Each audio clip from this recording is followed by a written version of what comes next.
এখন মানে দোকান ল'ব নোৱাৰিলেও এখন টেবুলতে মই মোৰ সপোনখিনি দেখিছোঁ আৰু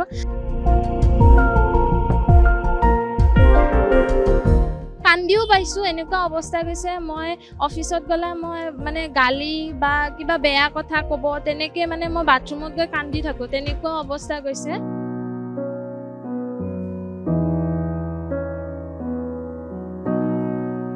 কিছুমান এনেকুৱা থাকে মেনেজাৰ কিবা বেয়াকে ক'ব, মেছেজ কৰিব, ৰিপ্লাই নিদিলে ওলাই দিব অফিচৰ পৰা কিবা বেয়াকে কৈ পিনে। আৰু এতিয়া গৰমত আহি বিচনী মাৰি মাৰি কেনে ম'ম' বিক্ৰী কৰোঁ, সেয়াই।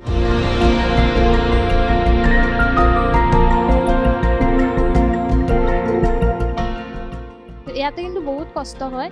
কাৰণ দিনটো ৰাতিপুৱা উঠি মই মুখত ব্ৰাছডাল লৈয়ে মই পিঁয়াজ মানে বাচিব লওঁ বস্তাৰ পৰা, তাৰপিছত আকৌ পিঁয়াজ চেলাব লাগে।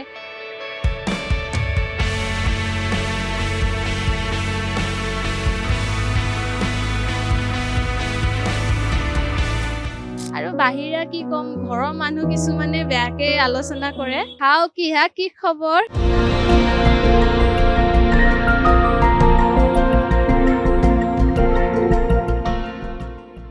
ইয়াত এটা নামটো অলপ ইউনিক, কিন্তু নামটো অলপ বেলেগ ধৰণৰ, আৰু তেওঁৰ পৰাই জানিম যে তেওঁৰ নামটো কিয় এনেধৰণে দিলে। আৰু দেখুৱাইছোঁ এগৰাকী যুৱতী, তেওঁ ইতিমধ্যে পঢ়ি আছে আৰু পঢ়ি থকাৰ উপৰিও এখন দোকান দি আছে। অকণমান যদি সম্ভৱ হয় কথা পাতিব চেষ্টা কৰিম। তোমাৰ নামটো হয়, নমস্কাৰ, মোৰ নাম শ্ৰী মৌচুমী কলিতা হয় আৰু মোৰ দোকানখনৰ নাম হয় হাও কি খবৰ। আৰু এতিয়া ক'বলৈ মানে মানুহে ভাবিব এইটো কি নাম ৰাখিলে আকৌ। এইটো নাম হ'ল মোৰ মানে মামা আইতাহঁতৰ ঘৰ নলবাৰীত হয়, মোৰ জেঠীমাহঁত চামতা থাকে। তাত মানে মই যেতিয়া যাওঁ মোৰ বা দাদাহঁতে, জেঠীমাহঁতৰ বা দাদাহঁতে কয় আৰু হাও কি খবৰ। তাতে মানে চলে আৰু সেই চৰ্চাটো, হয়তো মানে এতিয়া কমেণ্টত জানিব পাইছোঁ যে এইটো বৰপেটা ছাইডতো চলে, কিন্তু মই মানে সেইটো এনেকেই মানে এই নামটো সেনেকেই ভাবিলোঁ আৰু যে এদিন মানে মই ভাবি আছিলোঁ, এটা প্লেনিং থাকে ন, দোকানখন খুলিম, কি নাম ৰাখিম, সকলোৱে ইউনিক নাম এটা ৰাখি আছে, মই কি নাম ৰাখিম। তেতিয়া মই ভাবিলোঁ যে আমিতো জেঠীমাহঁতৰ তাত গ'লে বাহঁতে দৌৰি দৌৰি আহি কয় হাও কি খবৰ বা হাও ক'ত যোৱা হা। সেই মানে হেৰিটোৱে ভাবি কেনে মই দোকানখনৰ নামটো ৰাখিলোঁ আৰু। যদি এটা কথা সুধো যে পঢ়ি আছা, কিহত পঢ়ি আছা? হয়, মই 3rd চেমত পঢ়ি আছোঁ দিছপুৰ কলেজত। BA 3rd চেম। BA 3rd চেমত। পঢ়া আৰু এনে কাম কৰা কেনেকে মিলোৱা সময়বিলাক? এতিয়া তেনেকৈ মিলাই আছোঁ আৰু কষ্ট হয়। মই ঢোলো বজাওঁ, ঢোল শিকিও আছোঁ ৰঞ্জিত গগৈ ছাৰৰ তাত শিকি আছোঁ মই। তেনেকৈ মিলাব লাগে। ৰবিবাৰে মই 5টাতে উঠোঁ, তাৰপিছত আকৌ ক্লাছত যাওঁ, আহি পিনে পৰা দৌৰি দৌৰি আহোঁ, আহি কিনে আকৌ বনোৱাত লাগি যাওঁ, তেতিয়া ৰাতিলৈ নুশু আৰু তেনেকুৱা। আৰু পৰীক্ষাৰ টাইমত আকৌ ৰাতি পঢ়িব লাগে, তেনেকৈ মিলাই আছোঁ আৰু কষ্ট কৰি। এতিয়া ঢোলো বজোৱা? মই ঢোলো শিকি আছোঁ বৰ্তমান, আৰু মই বিহু প্ৰগ্ৰেম কৰিলোঁ, ৰঞ্জিত ছাৰহঁতৰ লগত বিহুৰ প্ৰগ্ৰেমো কৰিছোঁ। আৰু কি কৰা কিবা কৰা নেকি আৰু বেলেগ কিবা?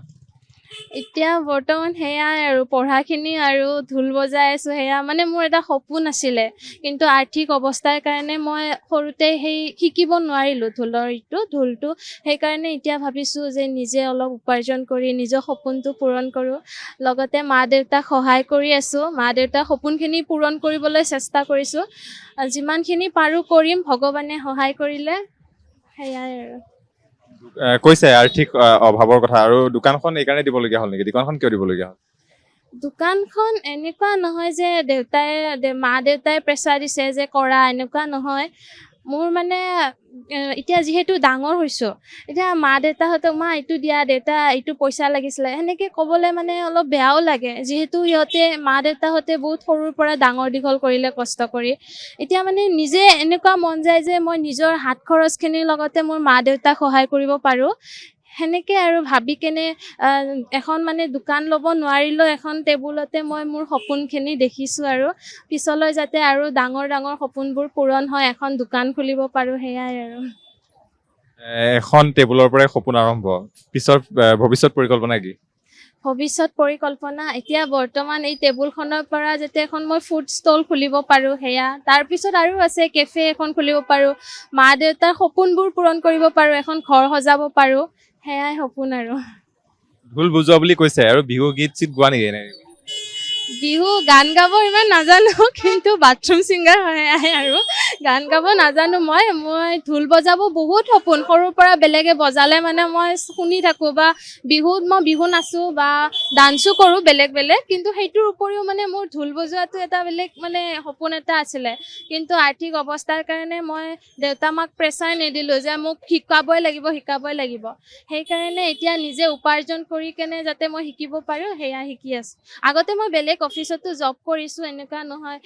মানে ঘৰত বহি থকা নাই মই বহুত ট্ৰাই কৰিলোঁ বেলেগ অফিচতো জব কৰিলোঁ কিন্তু আজিকালি কি হয় যেতিয়া আমি দুখীয়া ঘৰৰ ছোৱালী এজনীয়ে যাওঁ আমাক ইমান এটা ৰেচপেক্ট নকৰে আমাক মানে কিবা বুলি ভাবে যে গালি পাৰি দিম তাই শুনিব তাইক উঠ বুলি ক'লে উঠিব ব বুলি ক'লে বহিব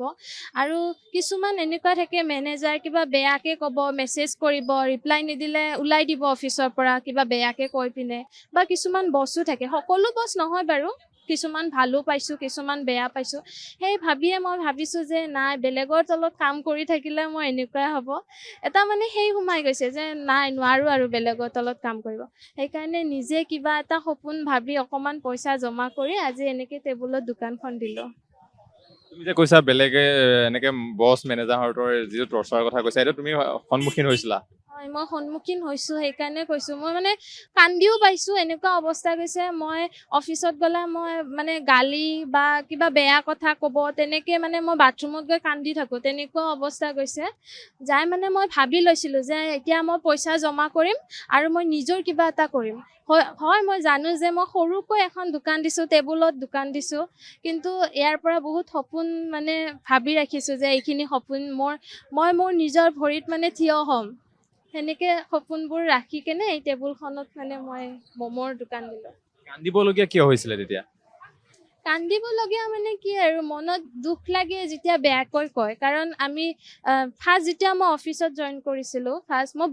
বহু কাম কৰিছোঁ অফিচত এনেকৈ ফাৰ্ষ্ট যেতিয়া অফিচত জইন কৰিছোঁ আমি নিজৰ পৰা একো অভিজ্ঞতা লৈ নাযাওঁ নহয় তাত শিকাব লাগিব তেনেকুৱা তো কেতিয়াবা বহুত বেয়াকৈ কৈ দিয়ে এনেকুৱা নহয় চব বছে বেয়া তেনেকুৱা নহয় কিছুমান ভাল মানুহ আছে কিছুমান বেয়া আছে সেয়েহে মানে তেনেকুৱা বহুত কিবা কিবি গৈছে আৰু সেই মানে মই ভাবিলোঁ যে নাই নিজৰ কাম এটা কৰোঁ আৰু তেনেকৈ আৰু এতিয়া তোমাৰ কেনেকুৱা ধৰণৰ কষ্ট হয়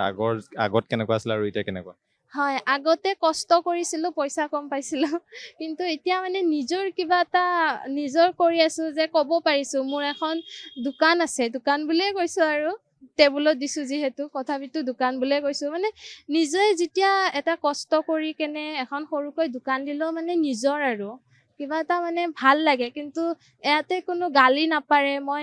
নিজে কষ্ট কৰি আহি ইয়াতে কিন্তু বহুত কষ্ট হয়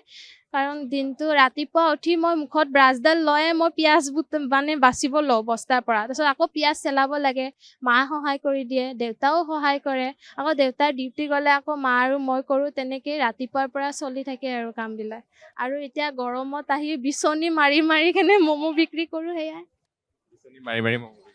বিচনী লৈ আহোঁ লগত বিচনী মাৰি মাৰি পুৰা ম'ম' বিক্ৰী কৰোঁ কিছুমানে কমেণ্ট কৰে এচি লগাই দিম নেকি বুলি কমেণ্টৰ কথা কওঁতে মনত পৰিছে ভিডিঅ' বনোৱা সামাজিক মাধ্যমত হয় মই ভিডিঅ' বনাওঁ ভিডিঅ' বনালে মোক হাও কি খবৰ বুলি কয় ভিডিঅ' বনাই আছোঁ বৰ্তমান দোকানৰ ভিডিঅ'বিলাক চাই কেনে মোক বহুত মৰম দিছে ফেচবুক আৰু ইনষ্টাগ্ৰামত তেনেকৈ যাতে সকলোৱে মৰম দি যায় সেয়াই আৰু কেনেকৈ কোৱা অলপ কৈ দিবা নেকি হাও কি খবৰ সেনেকৈ কওঁ তুমি যে পাঠশালাৰ ফালৰ হয় ঠিক আছে পাঠশালা ভাষাত কিবা এটা ক'ব লাগে পাঠশালা ভাষাত এতিয়া আমাৰ গাঁৱৰ পিনে সকলোৱে তই বুলি কয় তো এইটো ভাষাতে ক'ত যায় এনেকৈ কয় ক'ত যায় কি কৰবা যায় এনেকৈ কয় আৰু আমাৰ নলবাৰীত মই নলবাৰী বেছি ভাল পাওঁ তো নলবাৰীত এনেকৈ কয় ক'ত যোৱা এনেকৈ কয় আৰু এবাৰ শৈফ্ৰাম তাৰপিছত মৈতফল এইটো মানে বেলেগ বেলেগ আৰু কিছুমান মানুহে নাজানে এইটো শৈফ্ৰাম মৈতফল এনেকুৱা আৰু মই বেছি নলবাৰী ভাল পাওঁ আৰু কি হ'ল মোৰ মানে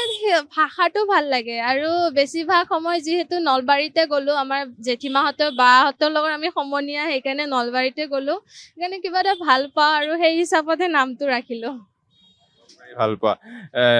এইবিলাক কৰি থকাৰ মাজতো কেনেকৈ টাইম মিলোৱা পঢ়াৰ কাৰণে টাইম পঢ়াৰ কাৰণে সময় পালে যেনেকৈ ম'ম' বনোৱা হৈছে মই তেতিয়া পঢ়িব লওঁ, অকণমান হ'লেও কিতাপখন মিলি চাওঁ, বা ম'ম' বনোৱা হৈছে জল্দি জল্দি পূৰা চাফ চিকুণখিনি কৰি মই ঢোলটো বজাওঁ, তেনেকৈ আৰু সোমবাৰে দোকান যিহেতু বন্ধ থাকে সেইদিনা মই মোৰ পঢ়াৰ লগতে মই ঢোলক অলপমান টাইম দিওঁ আৰু বজাওঁ, শিকোঁ, তেনেকুৱা। সোমবাৰে কিয় দোকান বন্ধ থাকে? সোমবাৰে মই মানে মাংস মাছ একো নাখাওঁ, মই শিৱ বাবাক ভাল পাওঁ, সেইকাৰণে আৰু এদিন ৰেষ্ট ল'ব লাগে, যিহেতু বহুত কষ্ট হয় আৰু এতিয়াতো গৰমৰ কাৰণে একদম মানে কান্দি দিওঁ লাগি যায়, সেইকাৰণে সোমবাৰে ৰেষ্ট লওঁ আৰু বজাৰ কৰিব লাগে যিহেতু, সেইকাৰণে। শিৱ পূজা কৰা বুলি কৈছা, শিৱ পূজা কিয় কৰা? শিৱ পূজা মানে মই শিৱ বাবা সৰুৰ পৰাই ভাল পাওঁ, নাজিৰাত থকা অগ্নিনাভ বাবা, তেখেতক মই বহুত মানো,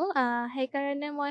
আগতে মই সোমবাৰ পালা নাছিলোঁ, আগতে মানে মই মাংস মাছ এৰি থাকিব নোৱাৰোঁ, এতিয়া মানে মই নাজিৰাত থকা অগ্নিনাভ বাবাক বহুত মানো, তেখেতৰ বাবে মোৰ হৈছে এইখিনি আৰু আপোনালোকৰ মৰম আশীৰ্বাদৰ বাবে, সেইকাৰণে সোমবাৰটো জিৰণি লওঁ আৰু মই মোৰ পঢ়া শুনাৰ লগতে ঢোলকো সময় দিব লাগে আৰু বাকী সময়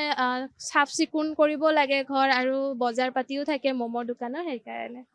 শিৱক মানা যে শিৱৰ দৰে প্ৰতি বিচাৰি থাকা নেকি? নাই তেনেকুৱা নহয়, এতিয়া মই মোৰ সপোনবিলাক পূৰণ কৰিব ইচ্ছা আছে, মোৰ মা দেউতাৰ সপোন পূৰণ কৰিব ইচ্ছা আছে, যিহেতু মা দেউতাই বহুত কষ্ট কৰি ডাঙৰ দীঘল কৰিছে আৰু আজিকালিৰ দিনত ইমান কষ্ট কৰি ইমান খৰচা বাঢ়িছে, তাৰপিছতো ইমান মৰমত ডাঙৰ দীঘল কৰিছে, সিহঁতে যাতে আহিবলগীয়া দিনত দুখ নাপায়, কষ্ট নাপায়, সেইখিনি হিচাপত মই মোৰ কষ্ট কৰি যাম বহুত সাহসেৰে, আৰু আপোনালোকে যাতে আশীৰ্বাদ কৰে, সেয়াই আৰু। আৰু এটা কথা সুধো, যেতিয়া এগৰাকী ছোৱালীয়ে যেতিয়া এনেধৰণে ৰাজপথত দোকান দিয়ে, যথেষ্ট সন্ধিয়াৰ পৰা ৰাতিলৈকে থাকিবলগীয়া হয়, কেতিয়াবা কাৰোবাৰ কথাৰ সন্মুখীন কিবা এনেকুৱা কথা শুনিবলগীয়া হৈছে নেকি, বা কিবা কৈছে নেকি কোনোবাই? নাই সেইটো সন্মুখীন হ'বলগীয়া হোৱা নাই, কাৰণ মোৰ মায়ে মোৰ লগত আহি থাকে, মায়ে মানে তেতিয়াই ডিচাইড কৰিছিলে, দেউতা মায়ে, যে ছোৱালী মানুহ কিবা ক'ব পাৰে সন্মুখত যাই মানে লগত থাকিম আৰু তেনেকুৱা, বা ইয়াৰে মানুহবোৰ, যিহেতু মই গুৱাহাটীতে জন্ম, মোৰ দেউতাক সকলোৱে চিনি পায়, মোক চিনি পায়, সকলোৱে আহি কয়, ভণ্টি হেৰি দি যোৱা দোকান, আমি অসমীয়া হয়, অসমীয়াৰ গৌৰৱ কৰি যোৱা, আমি আছোঁ সকলোৱে, কিবা হ'লে আমাক ক'বা, আৰু ইয়াতে চব্জি দোকান দিয়ে জেঠীহঁত, সিহঁতেও মোক ৰখি থাকে, তেনেকুৱা। একো কষ্ট নহয়? নাই, তেনেকুৱা একো কষ্ট হোৱা নাই, কোনেও একো বেয়াকৈ কোৱা নাই আৰু তেনেকুৱা। কেনেকুৱা বিক্ৰী, কেনেকুৱা বেচা বিক্ৰী কেনেকুৱা? বিক্ৰী বৰ্তমান ভালেই আছে, যিহেতু মই ঠাণ্ডাৰ দিনত ষ্টাৰ্ট কৰিছিলোঁ, তেতিয়া বেছি বিক্ৰী হৈছিলে, এতিয়া হয়তো অকণমান গৰমৰ কাৰণে কমি গৈছে, কিন্তু ঠিকেই আছে আৰু। ছ'চিয়েল মিডিয়াত যে ইমান ভিডিঅ' বনোৱা, তাত গালি চালি পাৰে নেকি, কেতিয়াবা কিবা কয় নেকি? হয়, এনেকৈ কয় বাৰু, মই ইমান এটা টাইম নাপাওঁ আৰু চাবলৈ কমেণ্ট, কিন্তু গালি বেছিভাগে নাই পৰা, বহুতে ভাল কমেণ্ট দিছে, মোক সাহস দিছে, এদিন মোৰ ম'ম'খিনি পৰি গৈছিলে গাড়ীৰ পৰা, তেতিয়াও মই কান্দি কেনে ভিডিঅ' দিলোঁ, মানে কিছুমান কথা শ্বেয়াৰ কৰিব মন যায়, সেইকাৰণে ভিডিঅ' এটা দিলোঁ, তেতিয়া মোক সকলোৱে সাহস দিছে, যে এনেকৈ ভাগৰি নপৰিবা, আমাৰো হয়, তুমি কালি আৰু দোকান খুলিবা, তেনেকৈ সাহস দিছে, তাৰে ভিতৰত এটা দুটা আছে আৰু বেয়াকৈ কোৱা, ইমান গুৰুত্ব নিদিওঁ আৰু, বেয়াকৈ ক'লেনো কি হ'ব, সিহঁতেতো খুৱাবও নাহে, আমি নিজে কষ্ট কৰিব লাগিব, তেনেকুৱা, আৰু বাহিৰা কি ক'ম, ঘৰৰ মানুহ কিছুমানে বেয়াকৈ আলোচনা কৰে, সেয়াই আৰু ক'লে। কেনেকুৱা ধৰণৰ? এইটো এতিয়া আৰু কি কৰিব, কিছুমান থাকে ঘৰৰ মানুহে আলোচনা কৰে, তেনেকৈ আৰু এতিয়া খুলি নকওঁ দিয়কচোন, এতিয়া বাহিৰা মানুহে কোৱা, ঘৰৰ মানুহে কোৱা, ইমান এটা মই সেয়া নকৰোঁ, কাৰণ যোনে বেয়াকৈ ক'ব, সিহঁতে অকল বেয়াকৈ ক'বই পাৰিব বা সমালোচনা কৰিব পাৰিব, আমাক কেতিয়াও চাব নাহে, বা মোৰ মা দেউতাৰ সপোনৰ লগত মোৰ সপোন, মোৰ ফেমিলিৰ সপোন কেতিয়াও পূৰণ নকৰে, সেইকাৰণে মই ইমান এটা গুৰুত্ব নিদিওঁ, যোনে মোক ভালকৈ কয়, মানে বহুত সাহস দিয়ে, সিহঁতসকলক বহুত বেছি ধন্যবাদ, আৰু মোক যোনে ফেচবুক, ইনষ্টাগ্ৰামত বহুত ভালকৈ কমেণ্ট দিয়ে বা সাহস দিয়ে, আৰু লগতে মোৰ বন্ধু বান্ধৱী, মা দেউতাসকলক বহুত ধন্যবাদ জনাইছোঁ, সেয়াই। ধন্যবাদ জনাইছোঁ। আৰু এয়া আছিলে এখন বিশেষ দোকান, আমি দেখুৱালোঁ যে এগৰাকী যুৱতী, আৰু এনেধৰণে আমি প্ৰতিখন এনেধৰণে গুৱাহাটী মহানগৰৰ যিসমূহ প্ৰান্তত আমি দেখুৱাবলৈ চেষ্টা কৰোঁ, যিসকল যুৱতীয়ে এইদৰে সংগ্ৰাম কৰি আছে, বা এনেধৰণৰ আমি কিছু দোকান আপোনালোকৰ মাজলৈ চিনাকি কৰি দিবৰ বাবে, আপোনালোকৰ অনুপ্ৰেৰণা হয়, তাৰ বাবে আমি এই বিশেষ প্ৰয়াস কৰোঁ আৰু প্ৰচেষ্টা লওঁ, আৰু প্ৰতিগৰাকী দৰ্শকক মোৰ সৈতে এই বিশেষ যি প্ৰতিবেদনটো চোৱাৰ বাবে ধন্যবাদ জ্ঞাপন কৰি আজি অনুষ্ঠানৰ পৰা মই বিকাশ বিদায় মাগিছোঁ, ধন্যবাদ, শুভৰাত্ৰি।